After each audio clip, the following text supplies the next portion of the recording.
Hello everyone, welcome to Fresa Technologies YouTube channel. In today's video, we are going to see about how to generate COA statement of accounts in Fresa application. Initially, we have to log into our Fresa application. After your successful login, this is how your dashboard looks. Now we go to Accounts module. Select the General Accounts. Here, we have to select the General Ledger statement. Enter the required details. Select the date range. Select the COA for which you need statement of accounts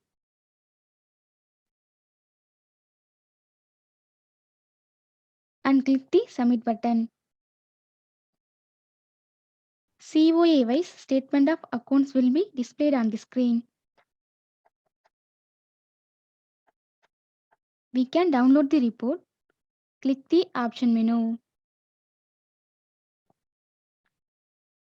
Using the download option, select the CSV format. This is how to generate COA wise statement of accounts in Fresh application. Thanks for watching.